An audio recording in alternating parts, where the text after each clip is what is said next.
One time in a mastermind group to John when I got to go out to dinner with John the other night, and John said, I want to meet that man. Because the story that I told about Patrick was that he, this spring, was at Lee Hill Elementary School working with one of our autistic kids. And those of you that have the wonderful opportunity to work with autism know that there are some challenges with those kids. And so one of the things that Patrick sets up is to set up an environment that allows kids to be at their best. And so he finds out what the interests are of those kids. So this young man happened to have an interest in the Seattle Seahawks. And so Patrick helped design his goals based around a football field.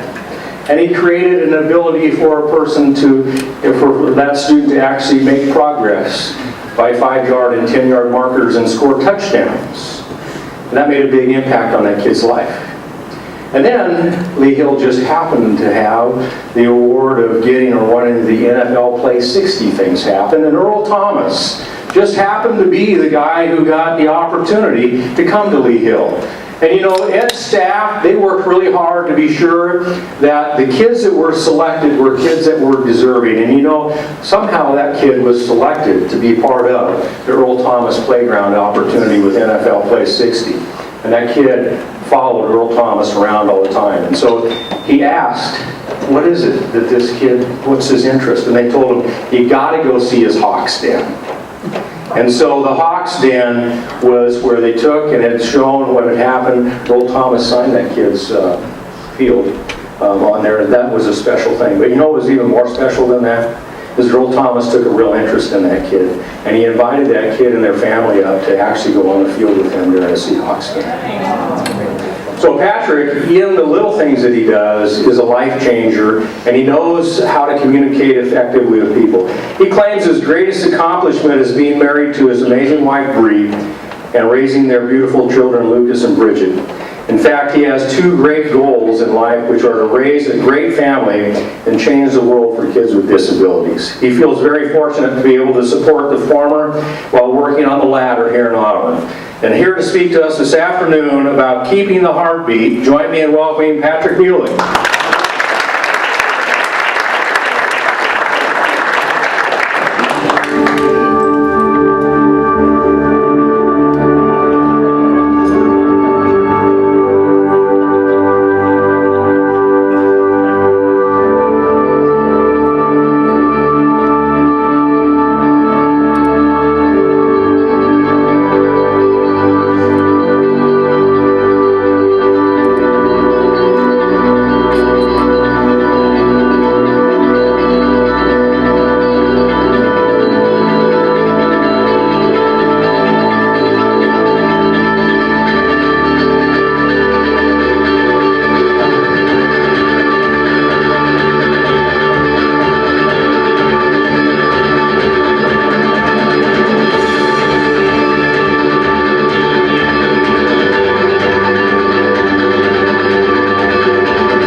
The dawn.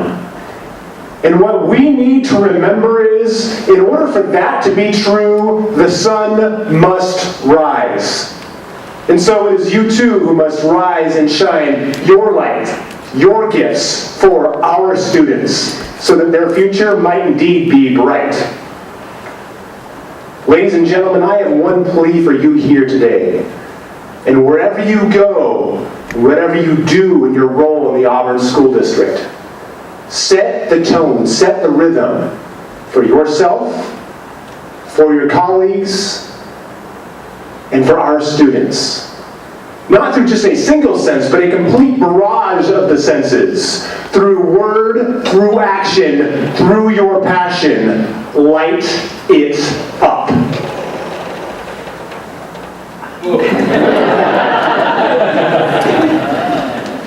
I I am extremely excited to get a chance to talk before you again here in Auburn.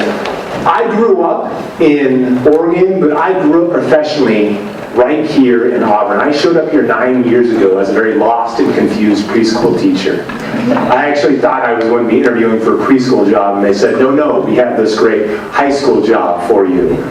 And ever since then, I've been provided many opportunities to step outside of my bubble and grow. And I stand before you here today as a board-certified behavior analyst.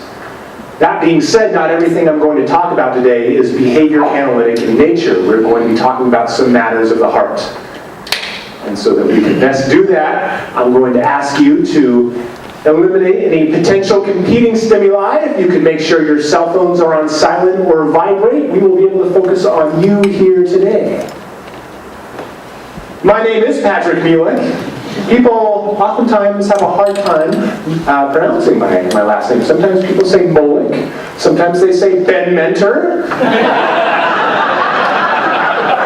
Let me clarify for you and give you some visual strategies. I really want you to think of an animal mule and then ick, that's gross, you have my name. Muehlek, Muehlek.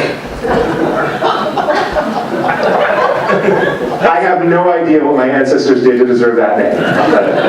It is what it is. I'm crazy about kids and I'm crazy about learning. Specifically, my own kids. I wish there were a few things that they would learn. This is Lucas and Bridget. I have to show pictures of them wherever I go because they are my reminder that we are ourselves are all just children in these grown-up bodies. In fact, Lucas, who is 3 now, he told me this summer that he was going to be a dad himself one day soon. He said he just needed to lose the hair on his head and grow hair on his arms and he would be a dad. I told him, yes, that is the order in which it will happen. The first step of that is not too far off. The things that he says absolutely crack me up. Dada, my arm hurts. I want a new one. But my all-time favorite is that he doesn't want to talk about going and getting ice cream tomorrow because he wants it to now. To now. I love that insistent timeline. And for us, when we talk about lighting it up for ourselves and for those around us, it's something that we don't need to wait until tomorrow to do. So long as you are ready to engage, we can start to now.